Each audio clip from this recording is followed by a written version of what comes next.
We're live. Welcome to A&N Live, where we're going to talk about many different topics of things that you are experiencing. And today we're going to be talking about how to make the most of working from home. And with me in this incredible live video, we have here Dr. Torben, Arnaldo, and Nicole. We have here on my computer things that started popping up with this video, and I need to silence it so you don't get the feedback. So where are we? They're still talking, and I don't know where it is.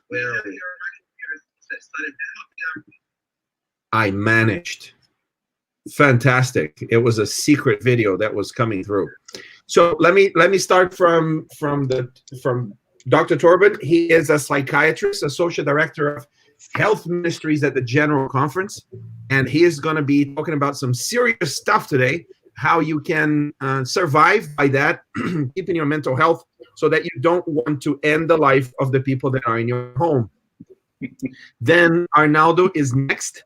He has he's been working from home for years. So this is nothing new to him. He's been preparing for this very well, and I'm sure he has many techniques that he uses on how to make this happen.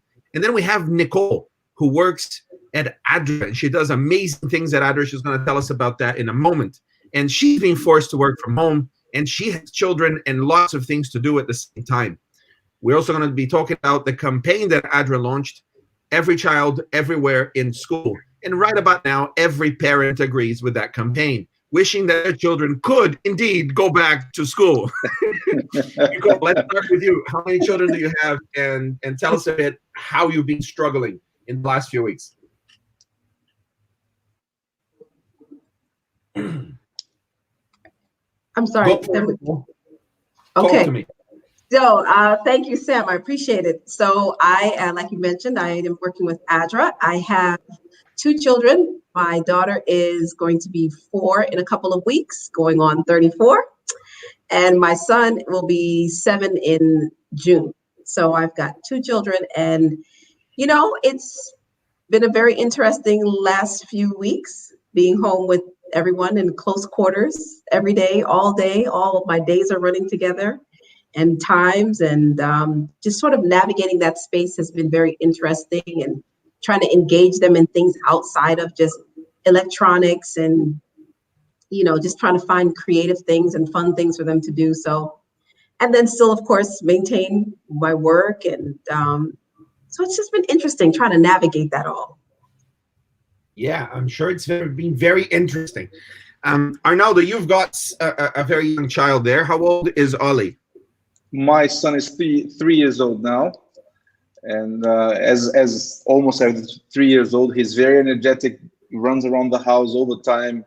And this week, to brighten up things, he fell off and cut a little bit his chin. We had to rush to the hospital, worried about this pandemic, and do we go to the hospital? Do we not go to the hospital? Because, well, hospitals would be a place you expect people with coronavirus to be. So it was a struggle. We made it there. We're back, and half an hour after he was running here again. So, yeah, so he's a very energetic little boy. And how has been coping with being just at home? Well, you mentioned that he broke his chin. That's how he's been coping. Yeah. You said I've been working from home for years, and you may think that you're used to this, you are prepared for this, but well, my routine itself hasn't changed much, but my wife's and my son's routine has changed. So that impacts my job on a daily basis. So now I have to divide my attention in coming to sort out things here in the projects I'm working on. And he comes to show me a toy, or he wants to draw with me, or he comes to tell me that lunch is ready. So it's been quite a challenge having to manage all that. Well, Torben, tell me about the importance of routine at this moment, because that's what's being uprooted, right? Days turn into each other. So Monday turns into Tuesday, which turns into Wednesday, and you don't know any longer because every day is exactly the same. And the routine is so similar. You wake up, you go to the same place, you get, some people started getting dressed even when they are at home as if they're going to the office. Is that a good thing or not? And how do you establish this new routine? Because we thought this was going to be 2 weeks, right? 2 weeks at home. It's going to be terrible. 2 weeks. And then now it's 3 weeks, 4 weeks, 5 weeks. And we may come back to work before the second coming of Jesus. How do you reestablish that routine?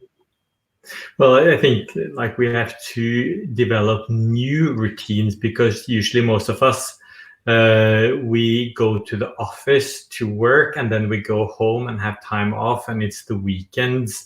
So for some of us, like it's like developing the routine, figuring out how to do it.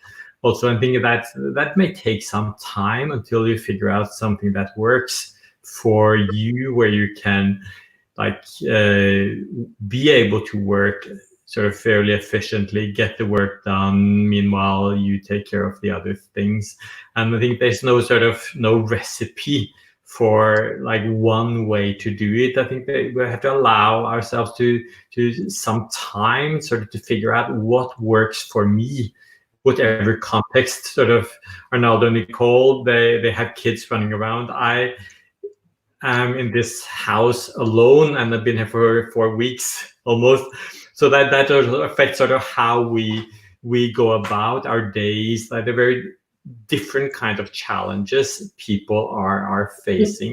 So I think that's sort of, and I think it's just like important to allow yourself some time to figure out what works. Will be a learning curve for us all, I think, to make this work. And then sort of don't expect it to work perfectly every day. Sort of, I think there will be some days, and I realize that for myself, some days I work well, I'm productive, other days not so much.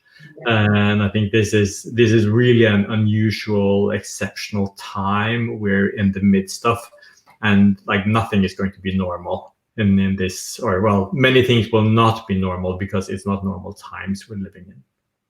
Absolutely. Nicole, you had to step out because your children needed food. How are you dealing with, being a mom and taking care of the house and taking care of the children and the shopping? How do you decide who goes out into the real world and the dangerous, virus-infested world to buy the groceries and bring it back home like a hero? How do you work all that out in your house? Well, I wash my cape daily, so I take my cape with me. But for me, I love what Dr. Torben is saying, is because I had to figure out how to develop what works best for me. So this is what I have, third week going into this, or I don't even know, everything's running together. So you see what I'm saying? I think it's our 5th week now. I don't even know where I am, but I figured out for me what works is, doing some of my work in the evening after my children go to bed. So I can be a little bit more present with them during the day. So I'm trying to navigate that and work with my team members to let them know, like, I apologize, I'm going to be firing off emails maybe late into the night or maybe very early in the morning, depending on, how, just so that I can be a little bit more loose throughout the day. And I'm learning to let myself off the hook. Yes, I want to develop a routine, but some days, we're going to get to the homework, and some days we're just not going to do it. And it's, what? It's okay, because we're all trying to just make it. And so I don't want to get too crazy. So I'm like, I know I have to get my work done, but I'm going to try to set the parameters with my team to say, okay, this is when I can like really be all in. And, during the day when I'm trying to homeschool and figure out, showing him how to add and subtract, that's just where I am right now. I may not get to that email as quickly, but in the middle of the night, I might fire off a lot of emails. So I am learning that. Now, as far as going out to the grocery store, in my house, it works best for me to go. Otherwise, if I send my husband, I might get like 6 phone calls about what aisle stuff is on. So it's like, you know what? I don't have time for that right now. Let me get my mask on, and I'm going to the grocery and getting what I need and coming home. It's just easier for me. So fantastic. That's what I do. Yeah, I know exactly how you feel. Here, my wife decided that I'm the one that needs to go shopping. And I have successfully complied. Happy wife, happy life is the motto of my life. Smart man. So some things happen. I think I've gone like 4 times, and when I go, I'm very efficient with the shopping. So I calculate, I'm going to go every 10 days. And so I come back with a car full of everything. And then we, pack it up in the house. And I've gone like 3-4 times. Every time I left an item in the back of the car that should have been in the fridge. Every single time. So yesterday or the day before when I went, I asked Amy, my wife, said, look, I'll put the food away. It's fine. Just please check the car. Go and check, see if I forgot something there. Arnaldo, let me go back to you when it comes to this working with teams, because all of us work with teams. You are a project manager. You work for various companies, and you lead teams that are scattered across the world. So freelancers that, in general, also work from home in Asia, in Africa, in Europe, in America, and in South America. Yeah. How have you noticed an improvement in their deliverables? How have you noticed this crisis has impacted their work? Well, it seems that people have more time now because they are home. They have access to their computer all the time, and they have nothing to do, and they tend to focus on their work. So for me, for the projects I've been working on so far, maybe I'm fortunate. I don't know. I don't have a group of project managers who I currently share ideas and experiences with, but they have been very productive, and of course they are each one of them dealing with their own problems. One of the team members last week, I was speaking to him. He helps us with social media marketing strategies, and I gave him something new to do, and he said to me, "Listen, I'm sorry. For the next 2 days, do not contact me because, as Torben was saying, he also has been alone in his house for 4 weeks. He hadn't stepped out because where he lives, he can shop online and it's delivered at his door. So he hadn't been anywhere. So he said to me, I'm going out for a couple of days. I'm going to risk get on a bus. He lives in Portugal. I'm going to risk getting on a bus. I'm going to a friend's house, and I have to do this for my own sanity. But overall, they have been quite productive because they are all at home and they don't have many distractions. And most of them are youth, so they don't have kids. And so they don't have the problems that Nicole and I do. So yeah, it's been good. Well, we've got people from Ghana, we've got people from Jamaica, we've got people from New Jersey. New Jersey is a place that is pretty close to New York and has been quite severely burdened with the outbreak of the virus within the U.S. setting. Torben, let me come back to you on anxiety, because Arnaldo was describing this. This is my environment. I can't leave here. And is there a point where you go, what do I do now? Because I'm anxious. I don't feel well. I feel, thoughts that are not healthy, and I'm drawn to all of my addictions, and that kind of bad place, if you will. How do you avoid getting there? And if you're there, what do you do? Well, I think it's very important to be intentional about what we do with our time. Like Arnaldo said, this friend, like staying isolated for 4 weeks, that's really a risk factor mentally for having issues. And I think it's very important to try to prevent as much as possible, like take measures so like we don't get into those desperate situations. And it may feel like they're like, well, I'm doing fine. I don't need, why do I need to talk with someone? Why should I talk with someone every day? I'm doing fine. Why do I need to go outside? Sort of, I'm feeling okay. I'm not having any problems. But sort of, it's like when you're really starting to suffer, then it's a bit late. Well, it's not too late to do things. Like if you're in that position that you realize, well, now I don't sort of, this is not my good old self anymore. Then of course there's many things that you can do. But what I would like emphasize is in the routines, not just sort of to build out like a work schedule, but to include like positive content that is outside of work, and especially staying in touch with other people, people that are important to you. It can be your colleagues, that's a good thing, but friends, family, other people, for your own sake and for their sake, to be intentional about that. So that's something I'm trying, like, to make sure, and that's all I recommend, like every single day, make sure that you're talking with someone, not just because you have to, but because you appreciate that contact. It's something that is meaningful to you. Another thing that sort of, I think for me, has been a strategy, has been to make sure I get out of the house every day. Like I can do that in my sort of where we're at, sort of it's still allowed to do that. Sort of some people don't have that privilege. Sounds strange to say it's a privilege to go outside your own house, but these are the times we're living in. But still, I do that, sort of whatever that's do, if it's going for shopping, going for a walk, going for a run, exercise, going outside gardening, that kind of thing. Make sure like that you break that monotony that otherwise you could have if you just go around inside in your house. So I think that sort of take preventative measures, sort of, even though you don't feel that you absolutely need it, do it still.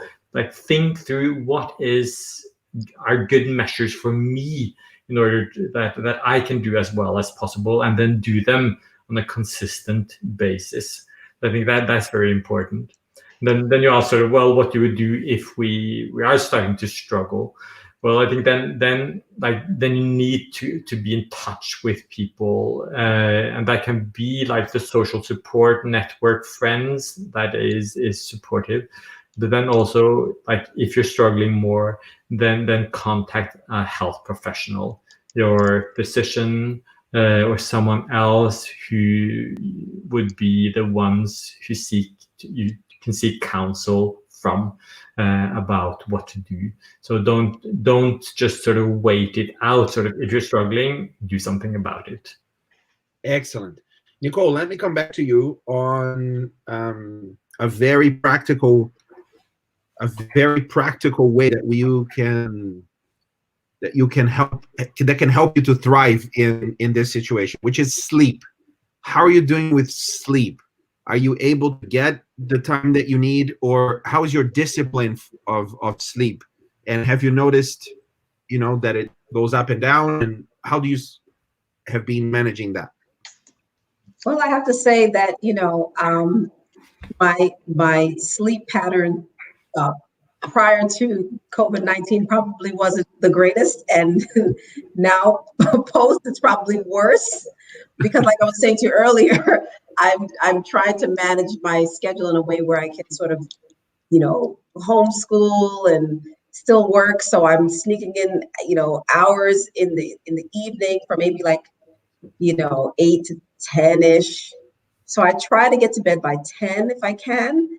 And then I try to get up a little bit earlier so that I can, respond to other emails before the workday starts. And so my goal nightly is to get at least 7 hours of sleep if I can, uninterrupted, and then, just get that quiet time. I think it's important for people that particularly have small children is to have that quiet time. I've always been very regimented when it comes to my children with them having a bedtime. And I know that some people, do it differently, but I found for me what works best, even if I'm not physically sleeping, just having the quiet time in the house really helps me. So, my kids know by 7:30, 8 o'clock, we're kind of winding down so that we can, go to bed. So even though we're working from home and we're not going out to school, I still have kept them on that same routine. And so that helps my house to be quiet, so that helps me to kind of be in a space of woosah. I can think. So even if I'm fully not sleeping, I'm still at a place where I'm not trying to, I'm not very haphazard with all the kids running around doing different things. So that's what's worked for me, keeping the kids on their sleep routine so that I then can have quiet time and then get to bed at a decent time. Let me tell you something that I've noticed here at home. we have tried to create some kind of routine, especially for them, and it's so far working. You know, the in the evenings we watch something related to worship, and they go to sleep. By 9 o'clock, they need to be, you know, lights out and ready to sleep. Obviously, at 5, 6 o'clock in the morning, they're up. And then comes the second problem, which is, what do you do with devices? Because we've got devices coming out of our ears. You know, we have a factor of 1.3 device per person in this house, which means that they all have access to them, and we need to be careful with how much time they spend on those devices. We notice that by the time we wake up, even though they've been awake for 90 minutes, they play Minecraft. So when they come to breakfast, they're already exhausted because it's very mentally challenging, and they're tired already, and the day hasn't even begun. And of course, games like that produce a lot of dopamine. So, you know, Torben can talk about that in a moment, but by the time you get to sit down and read a book and get that produces a little bit of dopamine, but it's not enough to motivate. If you've spent 2 hours playing video games, you know, you're absolutely insensitive to dopamine now, because, you know, you just had a high exposure of it, and then boring things become impossible for you to do. And this leads me to the most difficult thing I've had to experience so far, and that is the Sabbath. If you're watching this is the official channels of the Seventh-day Adventist Church, and we take the Sabbath pretty seriously, you could say that. So from Sunset Friday, we stop all of our activities, and we, on Sabbath morning, normally we go to church, we worship, we come home, we eat, because eating is good. Amen. Amen. In the afternoon, we have whatever it is that we have. But that's the rhythm of a Seventh-day Adventist. And if you're a Christian, you would have the same rhythm, even if you worship on Sunday. But it's not the same, because typically you go to church. No, Seventh-day Adventists stop everything on that particular day. Now, for 4 weeks now, in this last Sabbath, it really hit, maybe even longer. All I want to do is go to a building with lots of people that believe the same thing I do, put some music on, and sing. That's all I want to do. But I cannot do that. So I think that we are going to discover that when we finally start going back to church, I hope it happens soon, that people will actually sing, because we've been so deprived of that experience for a while. And Torben, this weekly routine, does it have an impact? Not just the daily, but the weekly. And what can we do now that we don't have it? And I know I keep asking you that question because, you know, you've got a lot of experience in helping people not get to a bad situation if they're getting out of it. So I'm relying on you for that. So is it important to have this weekly routine, and what can we do if it's being totally shifted now? Yeah, I think it's important, again, sort of in this time. Like, I think, like, monotony, things become this, everything is the same, it's killing us. And as you say, like, we struggle. Or which day is it? You said some that it's the third week the office is closed. You said this the fifth. I thought it was the fourth week the office is closed. So, like, we get all confused, and that's sort of, there's no markers of anything. So where are we at? And I think that is really, I think, a good thing also, like, to keep the work week and the weekends and the Sabbath, still make these days different, also for your kids, for your family, what it is. So that Sabbath still is something special. So what do you think? Dressing differently, eating differently, what else?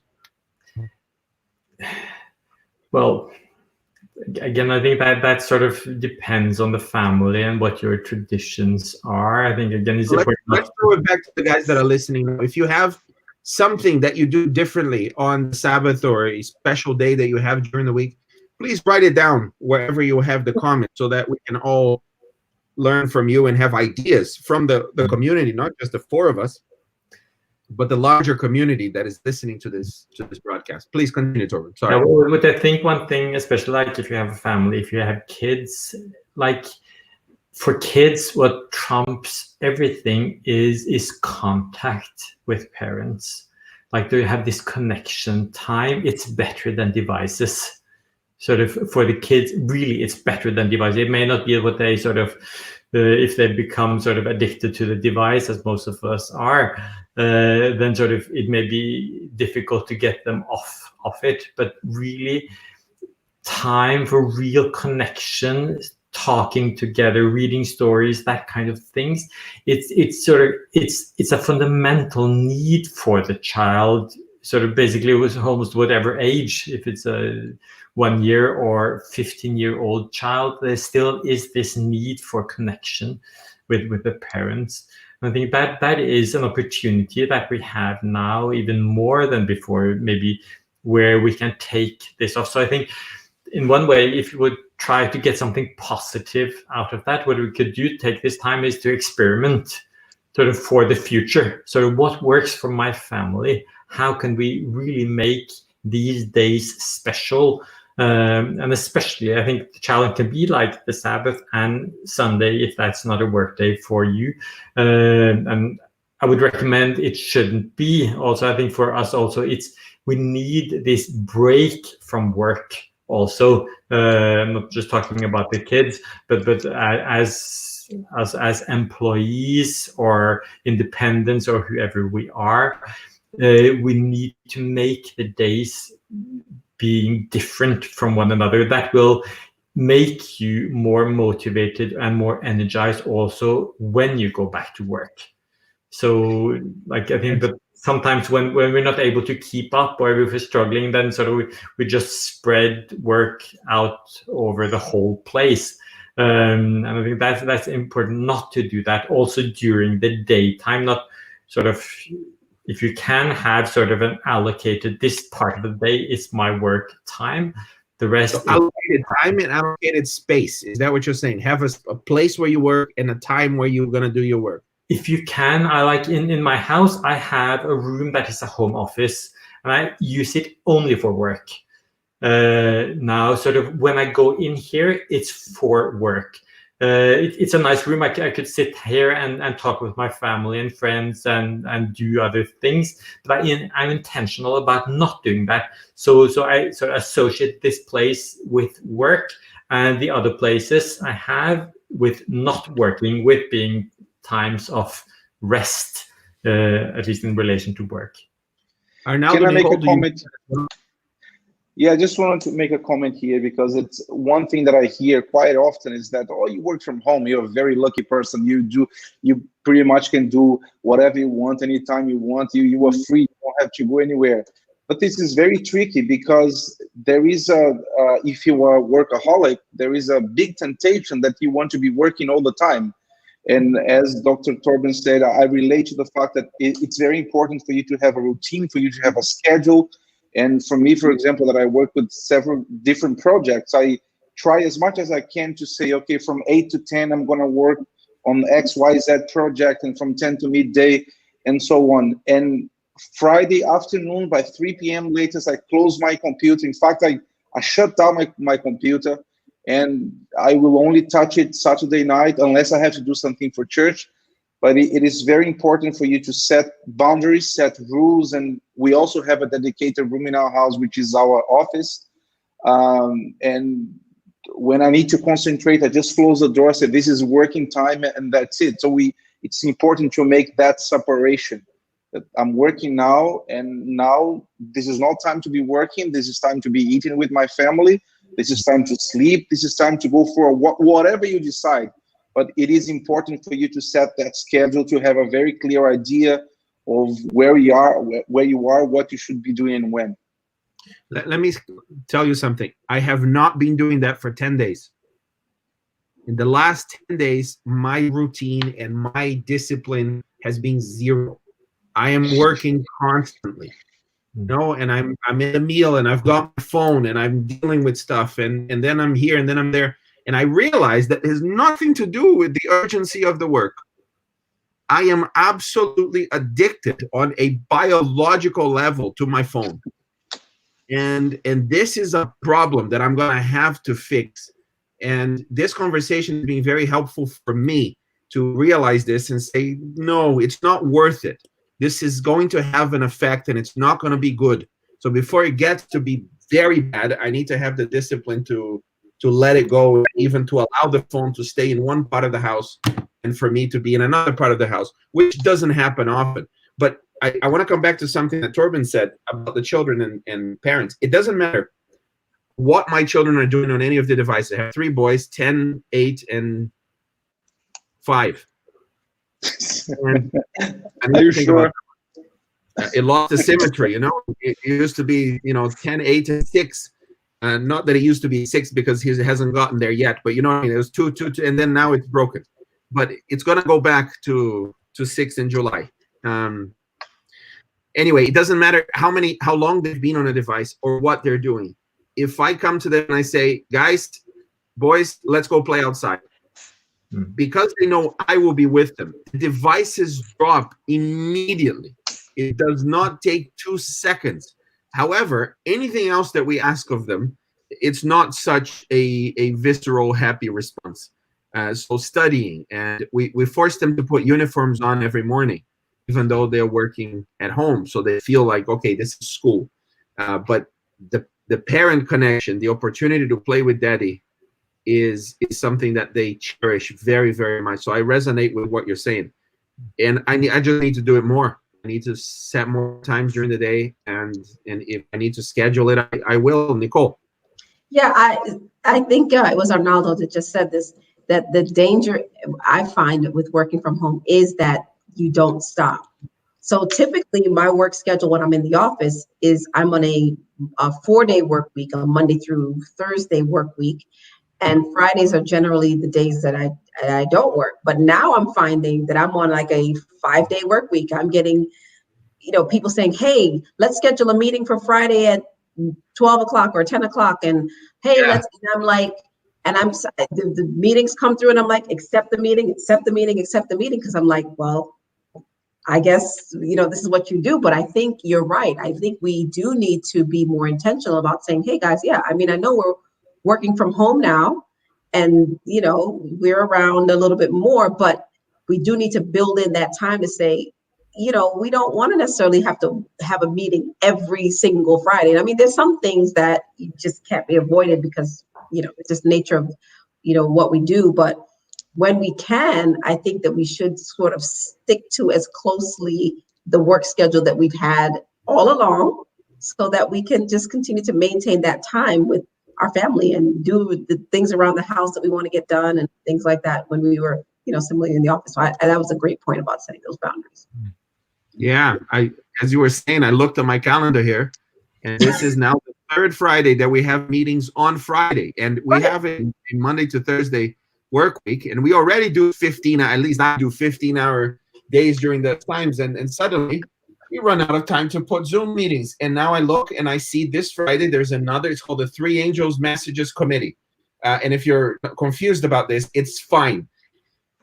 But if my colleagues at the General Conference are listening to this, the global headquarters of the Seventh-day Adventist Church, stop scheduling meetings for Friday. Amen. Here is my plea. Torben, you wanted to say something? Yes, I think we're talking about, I think what we're like, how do we establish good routines and get the things done that we know we need to do? I think for many of us, it's sort of getting the work done, or like we tend to sort of, we're attracted to work. So if we're not intentional about not working, we'll find ourselves looking at the emails or whatever it is. But there's all these other things: family time, meal time, devotional time, sleep time, exercise time. If you struggle to sort of get those things done, one thing that I found myself and sort of I recommended to others is like, put those things in your schedule. Don't just have the intentions of doing them, but actually put them in your schedule physically in your calendar. Because that also does something with you mentally. I have experienced that myself. When the things I struggle with, if I put it in my calendar, the chance that I will actually do them is much higher. And I think this is especially like if you are living together with people, schedule downtime, schedule meal time, schedule devotional time. And let everyone know and inform that this is what's going to happen. I think that gives structure also to the family, to the kids, everything. They know that sort of at 5 o'clock it's dinner time. We know that's going to happen. That creates like structure to the day, and that's I think is very beneficial. So all these things, if you struggle with something, and also sleep, I'd like put it in your schedule actually when you should sleep. Also, that's still. Put it in the calendar. Yes. Put like I'm sleeping from 10 to 6 or whatever it is. So it's I think I found at least for myself those kind of things. It helps me to get those things done. Let me see how I'm And that's doing a great point. Oh. That's a great point, because what I found my kids were doing, every time I turned around, they were in the kitchen, going in the fridge, trying to grab a snack. And I finally had to say, okay, wait, when you're in school, I know that we're not doing all this, going to the refrigerator, eating, you get one lunchbox with a snack in there, and that's what you eat. So I had to start developing, okay, breakfast is at this time, lunch is at this time, and dinner is at this time. Because otherwise I was becoming a short order cook. I was in the kitchen every couple of, Mom, I want this. I want that. It's like, wait, no, we need to develop an eating routine so that, because I also am working, so I cannot be, back and forth in the kitchen. So yeah, I like that idea of just scheduling everything and communicating to your family what the schedule is so they know. So my daughter will tell you now, Mommy, what time is lunch? 1 o'clock, right? Yes, it's 1 o'clock. So make sure you eat your breakfast and you'll not be hungry. Mm-hmm.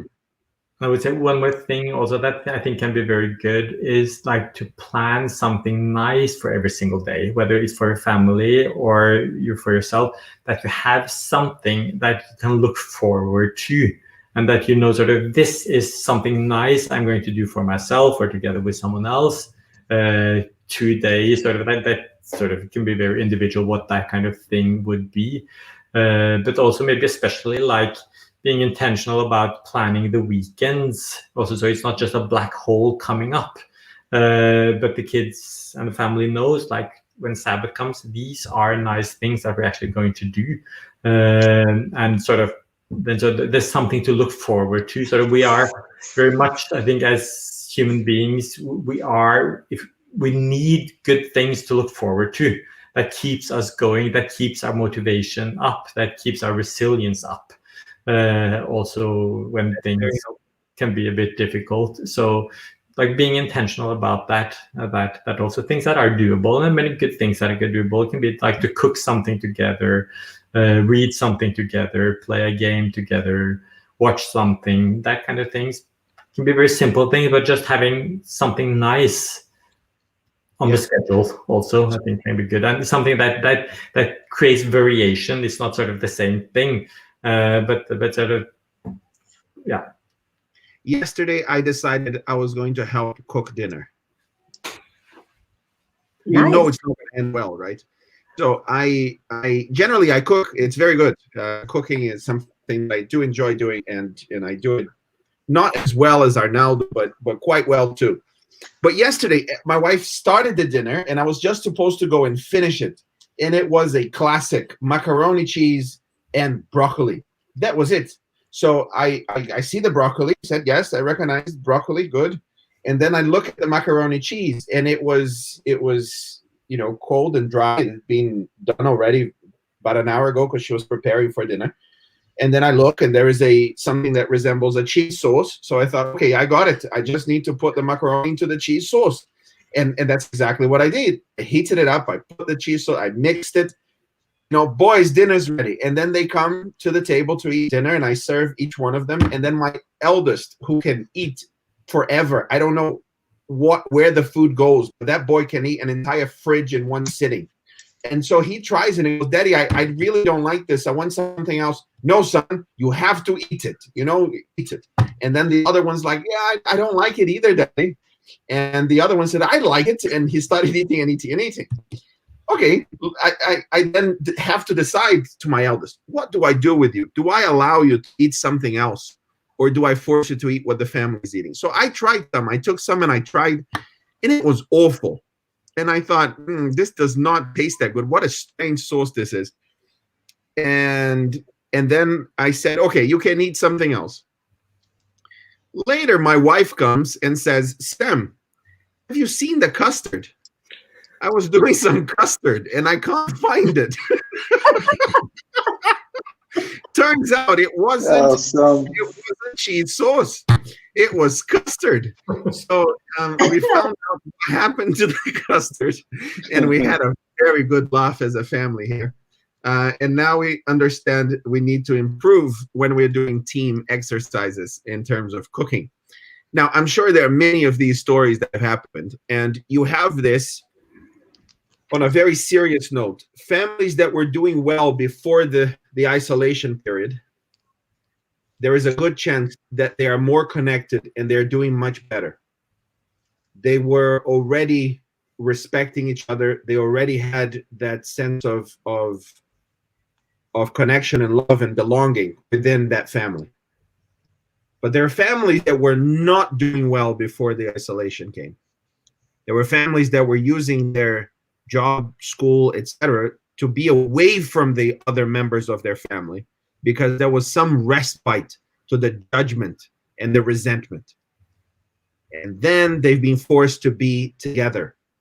Now, I've got friends, most of my friends are in the camp of families that are struggling but are better. But there are some that are in the camp of things are not going well. And I am not sure how conversations like this alone could help them. Because we're talking about the routine, we're talking about how to treat each other, etc. I want to move us to another topic. We talked about many things before now. I want to move us into the importance of the words thank you and the importance of gratitude. And I find that this could be incredibly helpful in ending the resentment and the unforgiving household. And do you find it easy or difficult in your reality? And what would you say to people that find it difficult to thank members of the same house for the small things we all have to do for each other every day? Let's start with you, Arnaldo. It's very easy to find yourself in a place where you see your wife doing something, or you see somebody else in your house doing something, and you think to yourself, and I'm talking from experience here, that I've thought that many times, and that you see them doing something that you think it's their job, they have to do that, and you don't necessarily have to say thank you. And it's very tricky. It's a very big temptation, because if you do that, it gets to a point that you stop appreciating each other.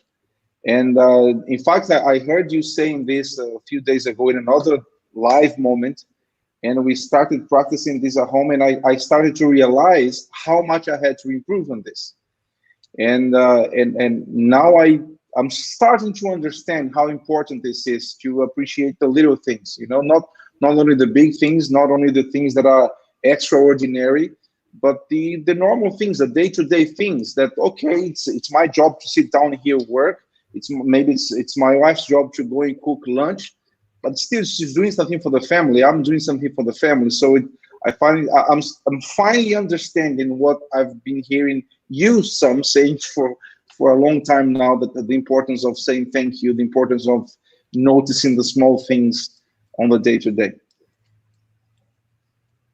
Nicole, Torben, anyone? Yeah, I would say, but this is a sort of general principle. I think there are sort of two things you need to know how to say, and say it authentically if you're going to be successful in relationships. And that is thank you is one of them, and I'm sorry. Because we need both, like showing the appreciation of the other and being able to receive sort of the good things that other do to us. I think that's absolutely essential in relationships. But also like to be able to say I'm sorry when things go by, whether sort of you realize that what I did was not nice, or it's just that the way it turned out for the other person sort of was not positive.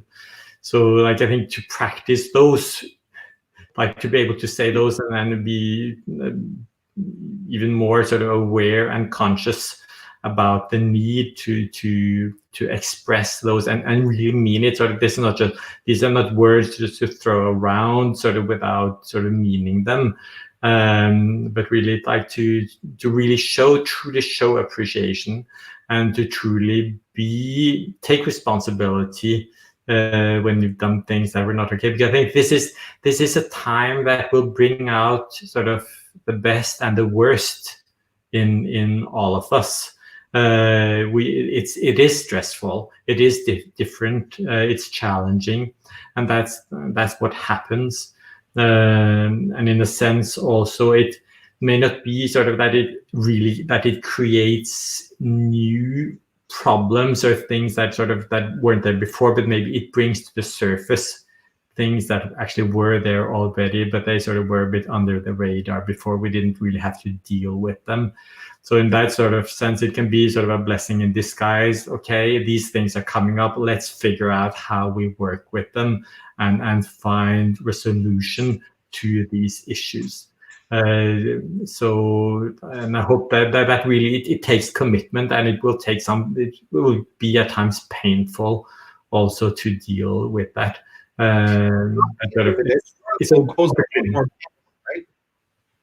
If you don't deal with it, surely it's going to be a lot more painful later. Yes. Nicole. Yeah. Well, I mean, I think, I'm sorry, go ahead. Let me put a scenario to you, which happens often here. As I have a tendency to work too much, right? So I'm very obsessed with projects and getting things done and that sort of thing. And picture this. My wife comes and says, Sam, you need to do this and the other because you said you were going to do it and you need to do it. And my immediate reaction used to be, what I'm doing is very important. It's much more important than what you're saying I need to do, in the house or with the boys and etc. And it's that concept of shooting the messenger, that she is reminding me of something that I agreed I would do. And the easy response is to tell her to go do something else and not bother me because what I'm doing is of utmost importance. And I have encountered a story in the Bible of the lepers. 10 lepers were healed and only the Samaritan leper that was healed came back and said, thank you. And Jesus says, your faith has healed you. And that, or has saved you, it's the same word in Greek. And realizing this, I started having a different reaction to what my normal reaction would have been. My feeling was of disrespect, and I wanted to speak firmly against her in this manner. But I started doing the opposite of some time ago, which was to shut up, not to say anything at the moment. And then later to go and say, thank you for reminding me. I needed the reminder, I had forgotten. And something magical started to happen. At first, I had a lot of, the thank you to do with your, thank you for reminding me. It wasn't really natural, like Torben is saying. But then she felt very respected and that we grew in our connection. Even if I didn't truly believe it fully at first, just the act alone produced, I think, the right kind of emotions in me. And the next time it was easier and easier and easier. And that changed in many ways the relationship, because now there was a constant looking for opportunities to say thank you. And of course, the sorry that you mentioned is also incredibly important. Have you thought of these dynamics, Nicole, and how do you handle all of that now that you're, all the time there together? So in full transparency, this week, I was saying something to my daughter and I said, just give me the book. And she said, Mommy, you're supposed to say, may I have the book, please? Right? And so that just taught me a couple things. I thought, okay, yes, it was a teaching moment for me, because I realized, I was like, our children are paying attention, right? And so you're telling them how to be grateful, and using your manners, and all these different things. But, when we're all in the house together all the time, and you're just like climbing the walls, and you're like, your fuse could be a little bit shorter. And so I think for me, what I'm learning is to remember that they're like eyes watching me all the time, every day, for many hours in the day. And so, like I was saying earlier, just like learning to navigate this new space of, you are not just there to just say, this is what I say to do, and you just have to do what I say, but understand that your children are sort of internalizing, and what you're telling them to do, that they're actually saying, okay, well, if you tell me to do that, when in the moment when you want something, then you ought to give me that same respect. And so, like for you, Sam, if you're saying, okay, you would want your wife to hear you if you were to say something to her, so it goes both ways. It's a two-way street. And so I think that scripture that says, do unto others as you want them to do unto you, it plays into that as well. If you want that respect, you have to give that respect. And so that's what I'm learning, like little nuggets every day. And so it's magical, isn't it? We have about 10 minutes. I have Cynthia here, Romero, who's saying, asking my family guarantees such as, how are you feeling? And really being there to just listen, not just how are you, but how are you feeling? The kids respond very positively when I do it. So I fully agree with that. Let's see other comments that we have here. We have Daniel Cardozo, I think. He's watching from Palmas, and he says, how I wish I could understand the English that you are speaking. So here is an opportunity for you, Daniel, to learn English in this isolation. Yeah. Now, he didn't understand what I said now. So later I'll reach out to him in Portuguese. I don't know him yet, but let's see how it goes. Here we have New Adventist saying, now you have to work like the rest of us, huh? I think he was referring to the General Conference working 4 days a week. And we were making the joke about Friday. Says, yeah, now you have to be like the rest of it. Let me explain something to you. The Monday to Thursday thing is no joke, because you have to be in the office by, Jennifer, the producer of this program, who is right backstage right now.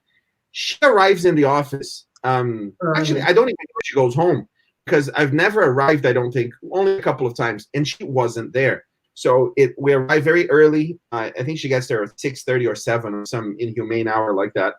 And we leave around, 7 or so, 6:30, 7, and from Monday to Thursday. So there you go. You clock in 10 to 12 hours a day. And by Thursday evening, I promise you, you're going to sleep really well, and you're going to enjoy that Friday off. So you're packing in the 40 hours or just about in those 4 days. It's no joke. So that was for you, Neil Advent. Sam here, just for the record, we're not recommending this kind of work schedule. So this is not an example for others to follow if you do that. So don't to anyone listening, don't do what Sam just described. That's right. Thank you. That was very important. Jennifer, you are no role model. I will stop following you. So Liz Capizano, she says, I miss worship on Sabbath. Oh, Liz, we all do. Isn't that the truth? Yeah. With my church family, we are connecting online and on Zoom, but I can't wait for the Sabbath that we open our doors and worship together. It will be the sweetest time. And can you imagine a year ago, if I were to tell you that by April next year, no church will be meeting? No. No one would believe it, especially Adventists, because we are defiant, let's be honest. That no one will be able to stop us from worshiping. And then God says, you are my church. And I saw this meme, and you had, people saying, well, the enemy must have won because all churches are closed. And another guy saying, well, God must have won because now every house is a church. So the truth is, every house should have been a church in some way, with a small group or the worship that happens at home. And I think that we will have a better theology as we come out of this, because for many people, the church was the building.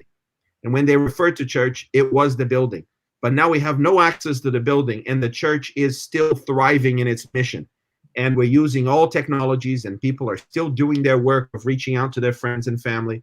So, that's something that will come from this. Okay, we only have a few minutes. There are many other comments that I can see through here, people watching from all over the world. What are your thoughts, your final thoughts, that you want to leave people with at the end of this video that talks about how to thrive as you work from home? Let's start with Arnaldo, Nicole, then Torben, and then I'll finish with a prayer. Well, I've mentioned this before, but I think it's important just to highlight this again, the importance of setting boundaries. Boundaries, not to make your work week a 7-day week and you don't have specific time for anything. Nothing is special because everything is the same. So it's very important to set times, and as Torben said earlier, put things on your calendar to remind you of where you should be at a certain time. Even times with your family. I have in my calendar, as Torben was talking, I was revising my calendar, and I have down here times for lunch and time to spend with my son. And so this is very important. It serves as a reminder to me that my life is not only working. So setting boundaries, that's what I would say. I think for me, what I'm learning is that we have been quite a busy society. This, pandemic has really showed me that, this is a great opportunity to slow down and to, reconnect with friends and family.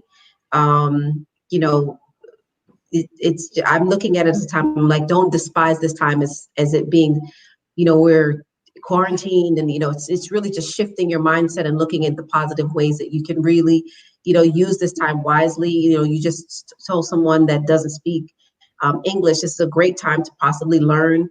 So think about all of the things that you could come out of this this quarantine in. We don't know how long it would last. There's theories out there, but if there's a hobby that you've always wanted to do, if there's a book you wanted to always read or write, or this is a great time to just, open yourself up to learning new things and, engaging in those activities. So that's what I would say. Look at this time as a time of positivity instead of looking at it as something that's negative. Thank you. Torben. Yeah. Well, there are many things you could say. One thing I think I would say, and this is especially in our sort of relational context, because when what's most important is the relationships we have, relationships with other people, and the relationship we have with God. That is the most important thing. That's more important than our work. That's more important than our finances. That's more important than all these things, other things that many of us are actually quite slaves of, devices, that things that sort of run our lives without maybe that they're not really in harmony with what our principles, our values, and our priorities would be if we sit down and reflect on them. So I think this is a great time to think and reflect on the kind of lives we are living. And so there are for most of us, there will be lots of things that come up, and some of those things will be maybe tough to deal with, whether that's relational issues, whether there's personal issues, past history, things that we have to deal with. Like, I find that for myself, that this is really a time for reflection. And I think, make sure you take appropriate time for that. And that's maybe one of those things it's difficult to schedule. I'm not recommending to go in a constant rumination about the meaning of life and the purpose of being here on earth. But still, when it comes up, when it's emotionally charged, things that are happening in your life, like then that may be what you have to prioritize then, and to deal with and work those things through, and not just thinking about to write about them, talk about them with someone, process whatever comes up. I think there's a potential that we can come out stronger from this crisis than we entered, and that we can come out as better people and people who live more the lives that we actually want to live. And I think let's make the best of this time also, so that may happen, and not just rush through everything and run away from whatever comes up. Nicole, Arnaldo, Torben, thank you very much for joining us for this live broadcast, this live conversation to talk about what we're all experiencing. I think it will be very fitting for us to have a chat with the one that is there in every household right now and has been. For those that have families, he's there to calm things down. For those that are alone, he's there. So you're not alone, Torben. And I think it will be very fitting for us to talk to Jesus and open our hearts to him. Heavenly Father, this is a very special moment where we can be still and focus on your voice, where we can find no distractions. At the same time, it's a time that many of us are discovering that we're going from one distraction to the next as a coping mechanism. Lord, we cannot wait to worship you again, but until that day comes, we pray that you may be able to help us to do the difficult things of perhaps dealing with situations we haven't been wanting to for years, of reflecting on our lives, not ruminating on it, but reflecting on it. Lord, I pray that you will help us to come out of this stronger than when we entered, as Dr. Torben has said. Thank you, Lord, that you have kept us somewhat focused.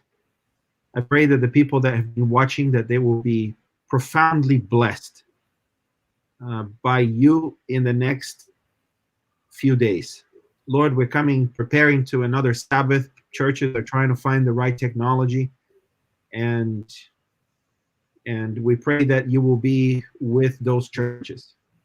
Lord, we also pray that you will continue to be with the health workers that are helping millions of people every single day and putting themselves at risk. We're very thankful for that spirit of sacrifice that resembles your spirit of sacrifice for us. Lord, for all of this, we thank you in the name of Jesus. Amen. Amen. Thank you very much, guys. Thank you for watching if you're at home. Thanks, And until Mom. next week at the next ANN Live, bye-bye. Bye-bye. Bye-bye.